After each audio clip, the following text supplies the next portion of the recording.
বন্ধুরা, আজকে আমরা একটু ডাব চিকেন করতে চলেছি। দেখুন এখানে আমি 500 মতো মাংস ছোটো ছোটো পিস করে কেটে নিয়ে ভালো করে ধুয়ে নিয়েছি।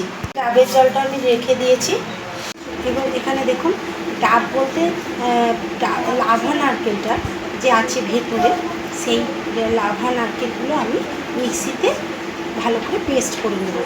তারপর আদা, রসুন, পেঁয়াজ আর লঙ্কা এই তিনটে আমি পেস্ট করে নেব।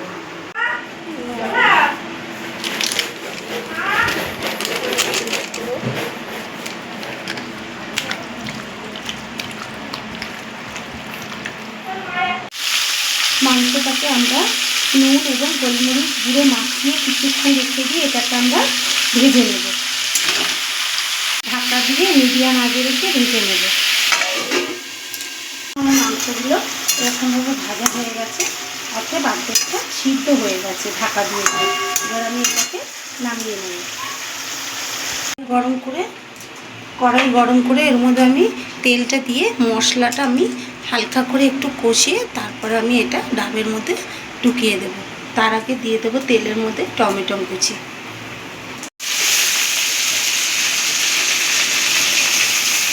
টমেটোটা দিয়ে ভাজা ভাজা করার পর এবার আমি মশলা যে আদা, রসুন, পেঁয়াজ, লঙ্কা বাটা পেস্টটা এর মধ্যে দিয়ে দেবো।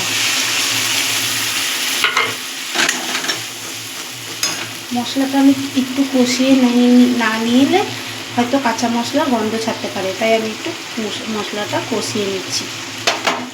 দিয়ে দেবো অল্প পরিমাণে একটু নুন,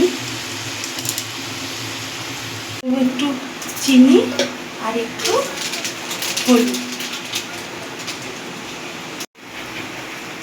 দেখুন এর মধ্যে কিন্তু আমি কোনো রকম কোনো জল ব্যবহার করিনি। আমি ডাবের জল দিয়েই এই মশলার পেস্টটা করেছি এবং এর মধ্যে আমি ডাবের জলটাই ব্যবহার করব। ডাবের জলটার মধ্যে দিয়ে দেব, দিয়ে এবার সব সমেত আমি এই ডাবের মধ্যে এগুলো ভরে দেবো। ভরে এবার এটাকে আমি ডাবের মুখটা ভালো করে আটকে দেবো। ভরে নিয়েছি। আপনারা চাইলে কাঁচা মশলা এর মধ্যে মাংসটা ভেজে নিয়ে কাঁচা মশলা মিশিয়ে তারপরে ডাবের জল দিয়ে এর মধ্যে একেবারে বসিয়ে দিতে পারেন। আমি একটু মশলাটা ভেজে নিয়েছি কেন, যদি বাই চান্স কাঁচা গন্ধ ছাড়ে তাই। আর মশলাটা একটু কষিয়ে নিলে কি অতি সহজে তাড়াতাড়ি মশলাটা এই রেসিপিটা খুব অল্প সময় হয়ে যাবে। এবার এটাকে আমি এখানে দেখি আটা মেখে নিয়েছি। এই আটা যাতে ভাপটা না বেরিয়ে যায়। এবার এটাকে আমি একদম নেবা নেবা আগুনে বসিয়ে রাখবো।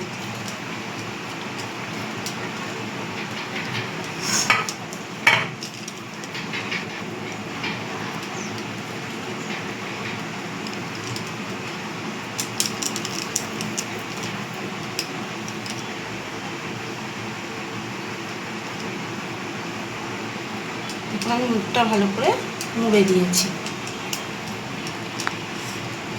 দেখুন বন্ধুরা, আমরা এইভাবে ডাবটাকে গ্যাসের মধ্যে বসিয়ে দিয়েছি। ডাবের নিচটা একটু ভালো করে কেটে নিয়েছি। আপনাদের দেখাচ্ছি গ্যাসটা কেমন করেছি। দেখুন ডাবের নিচটা এরকমভাবে কেটে নিয়েছি। কেটে নিয়ে এবার এটাকে আমরা এরকমভাবে বসিয়ে নিয়েছি যাতে গ্যাসের মধ্যে পেছনটা ঠেকা না লেগে যায়। সমান করে এটাকে বসিয়ে নিলাম। বসিয়ে নিয়ে এবার আমরা গ্যাসটাকে একদম কমিয়ে বসিয়ে দেব। গ্যাসটাকে ধরিয়ে দিয়েছি আর গ্যাসটাকে মিডিয়াম আঁচে দিয়ে আমি ডাবটাকে বসিয়ে দিয়েছি।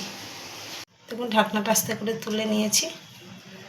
চামচ দিয়ে এটাকে নাড়িয়ে দেখুন।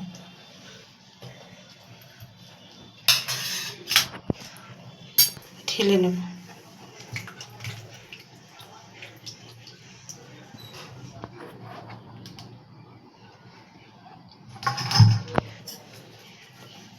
আমি বেশিক্ষণ এটা রাখিনি, 15 থেকে 20 মিনিট রেখেছি একদম নেবা নেবা আগুনে, মিডিয়াম ইসে। কারণ এটা আমি মাংসটা ভাজা ছিল এবং মশলাটা কষানো ছিল, তাই আমার এটা বেশিক্ষণ রাখতে হয়নি। আমাদের ডাব চিকেন রেডি হয়ে গেছে। এইভাবে একবার বাড়িতে করে খেয়ে দেখবেন, খুব তাড়াতাড়ি আপনাদের রেসিপিটা হয়ে যাবে। ভালো লাগলে একটা লাইক এবং সাবস্ক্রাইব করে দেবেন। ভালো থাকবেন, সুস্থ থাকবেন, দেখা হবে পরের একটি রেসিপি নিয়ে।